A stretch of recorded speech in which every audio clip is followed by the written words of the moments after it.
Hi, thanks for joining me. So, the other day I was watching a documentary on Netflix about Amy Winehouse.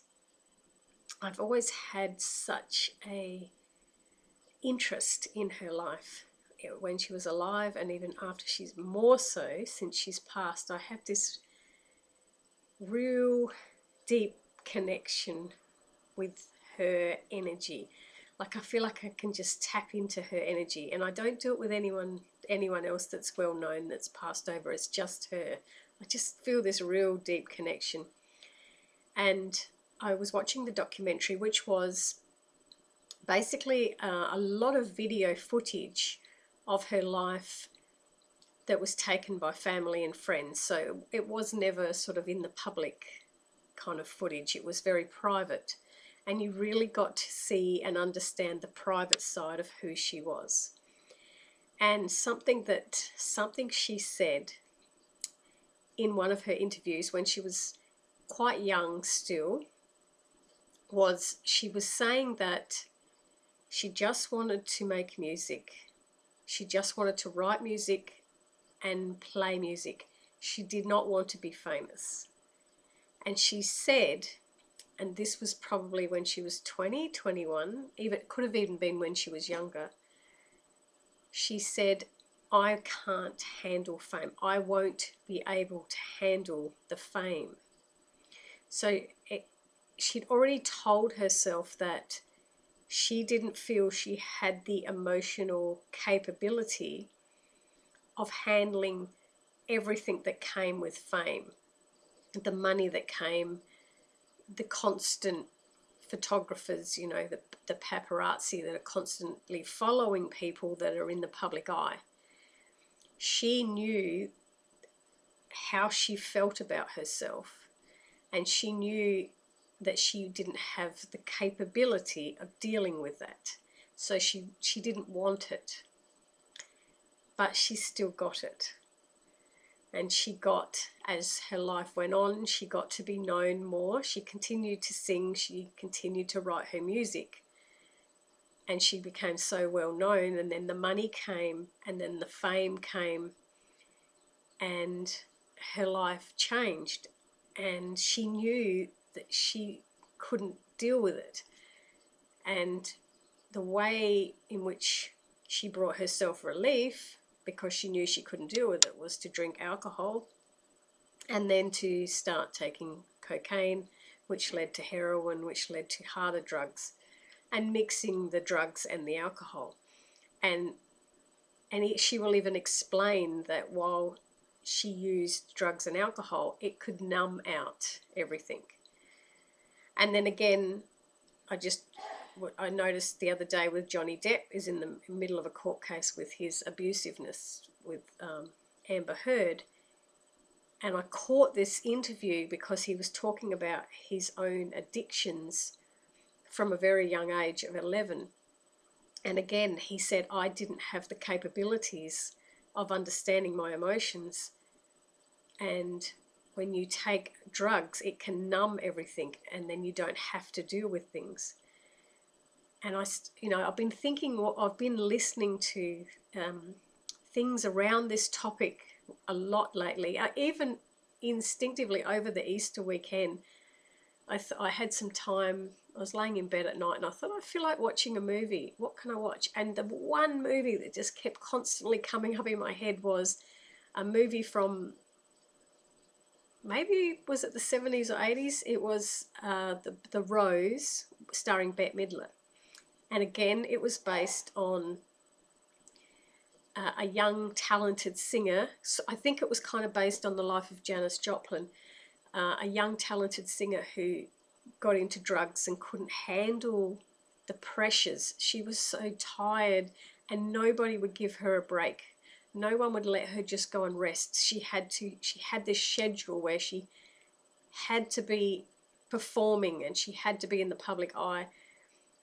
And the only way she could cope with that pressure was to take alcohol and, again, drugs. And I've been thinking about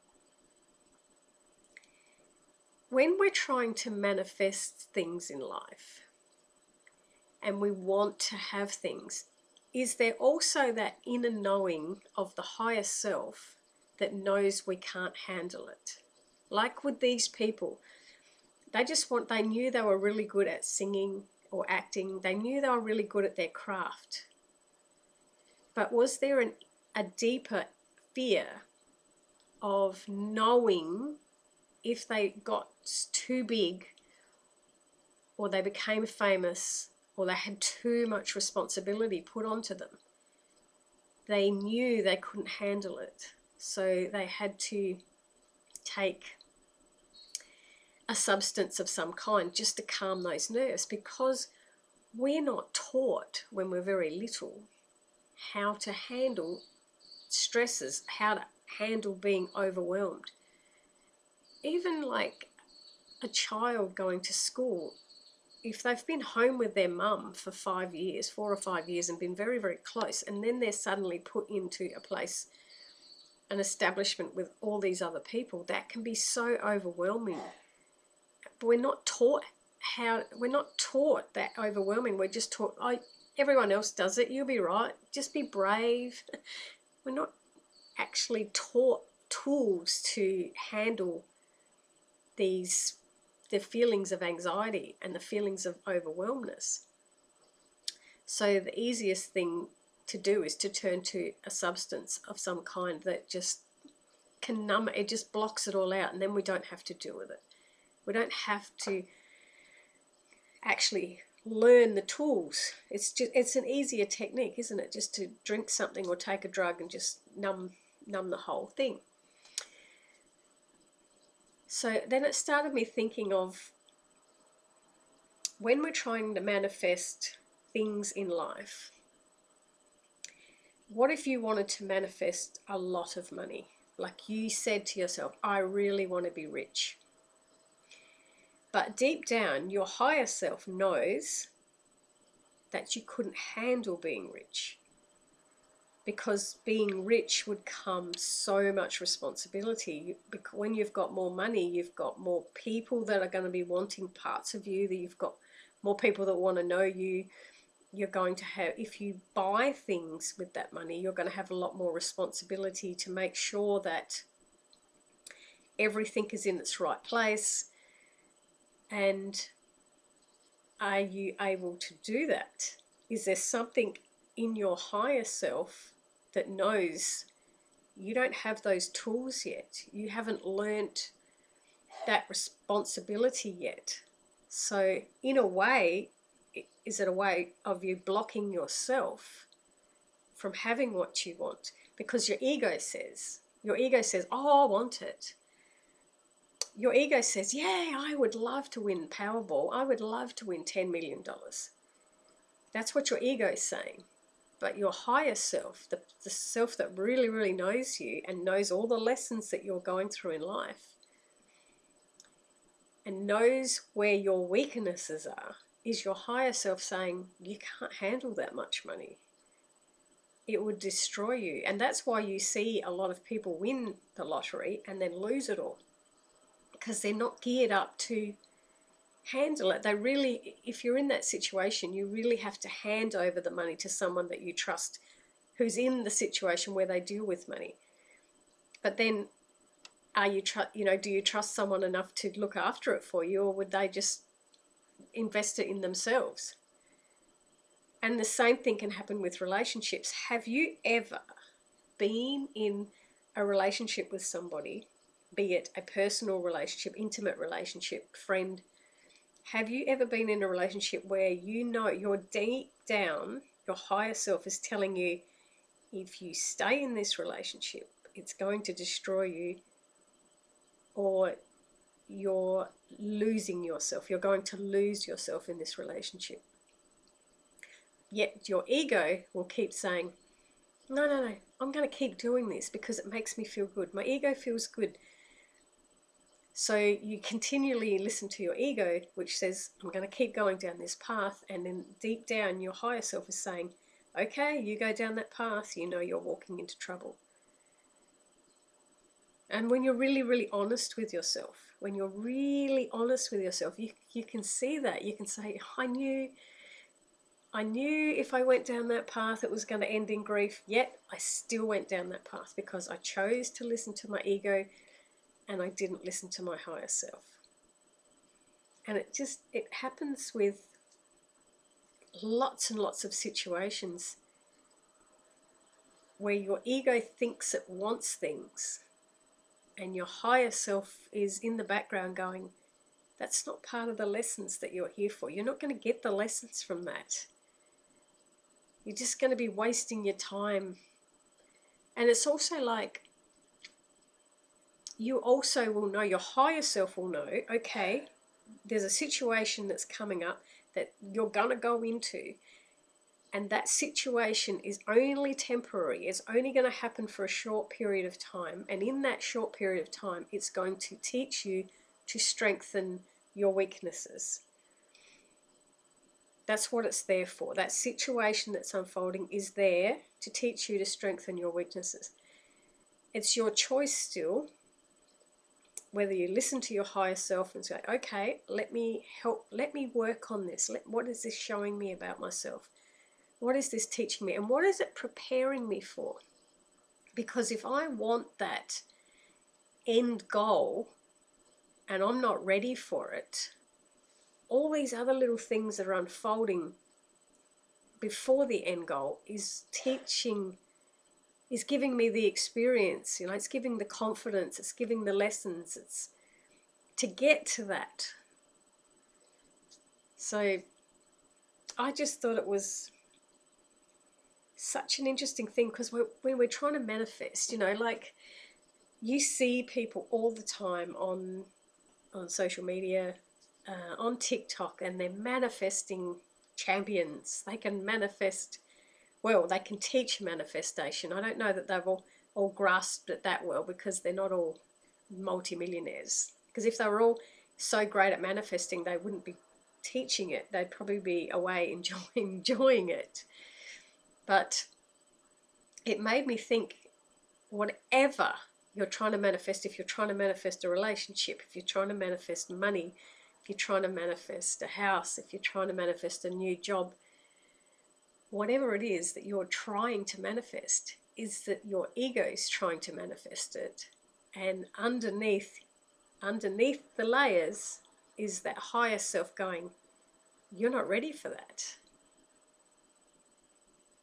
You're not capable of handling that. And it's also like, it's like, are you capable of having that much money? Are you capable of, if you're doing a job and you are absolutely brilliant at your job, whatever your job title is, you are brilliant. You can do it with your eyes closed. You're so good at that job. And then you think, I want more money. I want a pay rise. I want to go up to another level. I want to be a manager. I want to be like the CEO of the company. But are you ready for that? And do you have the skills for that? Because you have the skills for this job. You are absolutely brilliant at this job. Why do you think you're also going to be brilliant at that job? You might get into that job and it doesn't fulfill you, and it does give you the pay rise, but it doesn't give you the fulfillment that you're wanting. So was it just the ego that wanted you to go up to that step? And your higher self the whole time is sitting there going, you're not ready for it. I also find that's the same as with people doing spiritual learning. And they really, really want to learn to see spirit, and they want to communicate with spirit, and they want to be a really, really good psychic.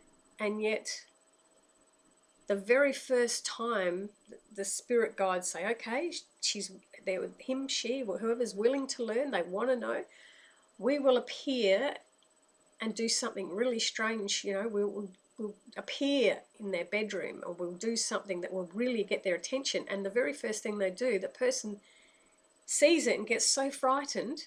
And then they're like, oh my God, I'm so frightened. That really freaked me out. That was weird. They're not going to give you any more again, because your reaction is, I'm not ready for it. I think I'm ready for it, but I'm not ready for it because you just scared me. So then they'll pull back. They'll go, okay, we won't give them any more visions or anything like that, because they have fear at the moment, and maybe they have to learn to get over the fear first before we can give them more stuff. Because I had an experience the other day where I was talking to one of my daughter-in-laws, and she was sitting over there, and I was like facing this way. She was like away from me, and I turned that way to look at somebody in another part of the room, and she was like way over there.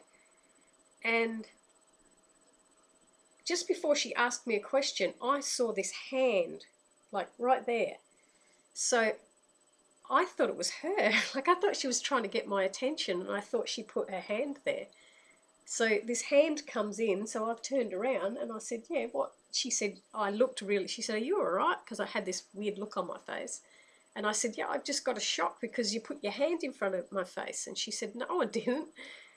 And she actually was too far away to have been able to reach to put a hand there. And I just went, oh, okay. So Spirit was just there.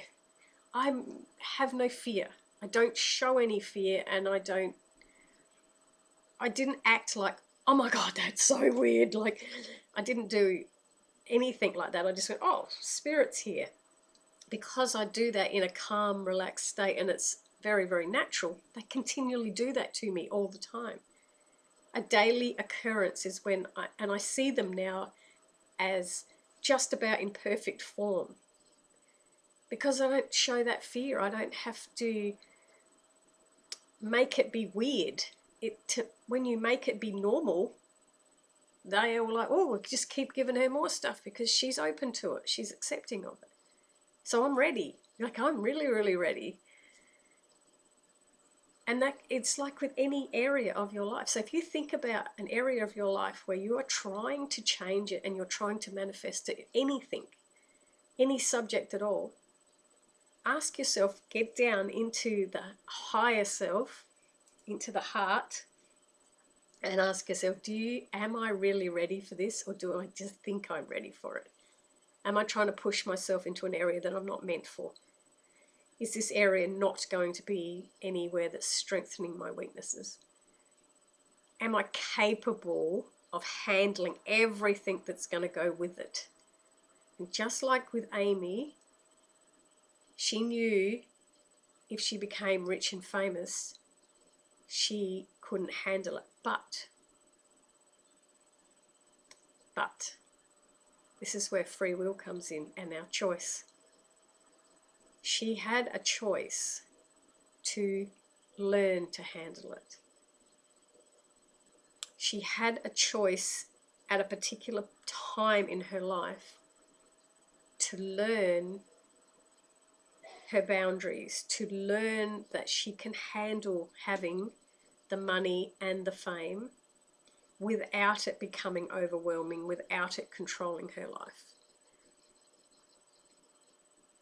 So I think to manifest what you want is to first understand what is stopping you, as in your belief system of, can I handle it? Is it going to be too overwhelming for me? And pinpoint what that is and work on that. Work on the strengthening that. Meditating, convincing yourself that you can do it. Learning boundaries. Letting go of fear. Reminding yourself that you can do stuff. You just need to try, without sort of stopping yourself before it even happens. So, the last couple of things I've been watching and just absorbing and watching other people go through, it's really triggered this thought of our higher self knows us so well, and yet the ego doesn't. The ego will just convince us of other stuff. So really, really interesting topic. Hopefully it helps you in some way to pinpoint in your life where you want to step up to the next level, you want to have something in your life, and is there that inner belief still that's under the surface that's saying, you're not ready for that. You don't have the emotional capabilities of dealing with that. You would be too overwhelmed if you had that. Like, see if you can determine what's going on with between your ego and your higher self, and then work on the problem so the manifestation can flow. So thank you again for listening to me.